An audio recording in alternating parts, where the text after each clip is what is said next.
Good morning. This is week 5's video discussion. Oral history is as old as time itself. Before the written word, there was the spoken word. Stories passed down from one generation to the next. In ancient communities, one of the most revered roles was that of the scholar or the storyteller, the one who knew the sagas, who remembered what had been, and who spoke it so that others could carry it forward. In Scripture, God commands the children of Israel to tell the story as a memorial, not just to remember it privately, but to speak it aloud. As it says in Deuteronomy 6:6 and 7, "And these words that I command you today shall be on your heart. You shall teach them diligently to your children, and shall talk of them when you sit in your house, and when you walk by the way, and when you lie down, and when you rise." Time and again in the Bible, such as in Joshua 4, the people of God placed stones as a memorial. So when future generations would ask, what happened here, the story would live again.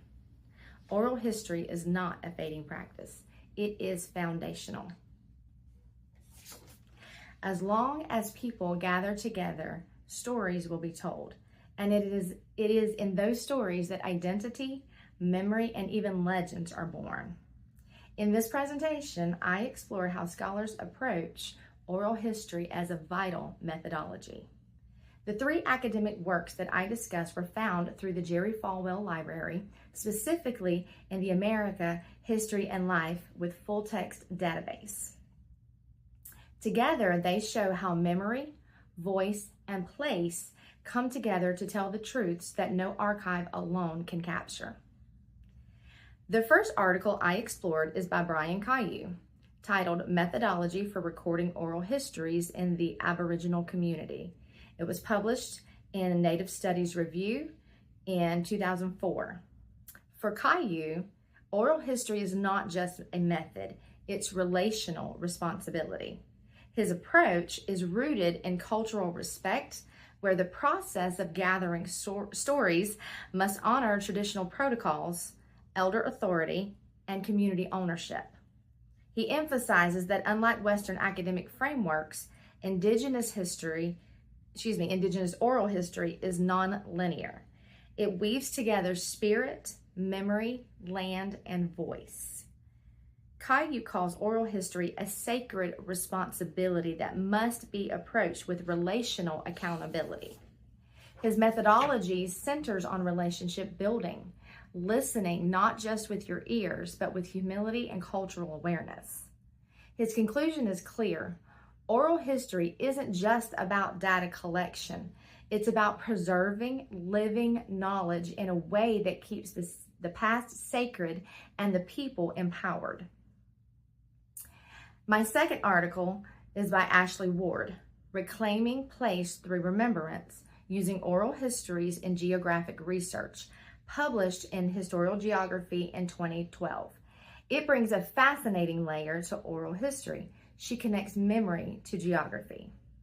In her research, oral histories are used to reclaim place, to restore meaning to physical spaces that have been erased or transformed.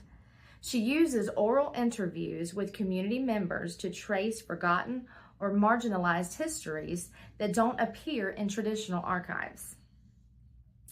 Ward writes, memory is not just emotional, but geographic, showing how stories are layered onto the very land itself.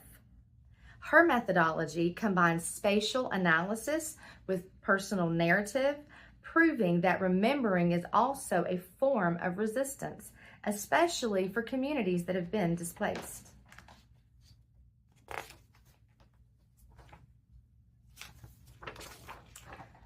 Rhonda Y. Williams offers a powerful perspective on the personal side of oral history.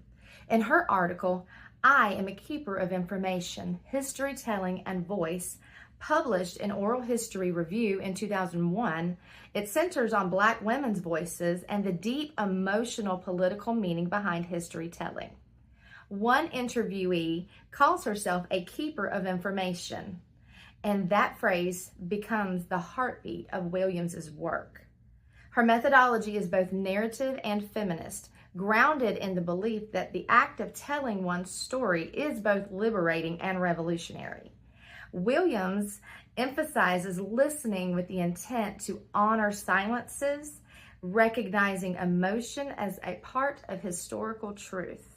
She writes that oral history is not just retrieval, it is restoration. Her work shows that oral history gives voice to those who have long been spoken about, but rarely heard. This week has been a powerful reminder that oral histories last, and they are essential to a family's identity.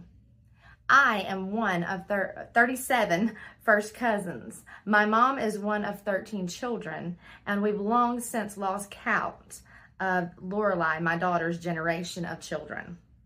My mother, along with my cousin, her husband, and their children, have traveled here this week to say goodbye to my aunts. Amid the stress of too many people, little quiet time for schoolwork, and life's constant cares, something remarkable happened. On Sunday evening, 25 of us gathered together. We broke bread, sang songs my mother wrote with her brothers when I was a little girl, and told the old stories. There was laughter, tears, and my 6-year-old daughter, the youngest of the cousins, heard stories of her grandparents' childhoods and parents' lives long ago. And for a moment, those stories drew us close.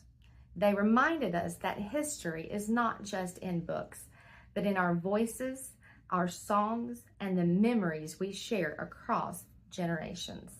I hope this video finds you well this week. Thank you.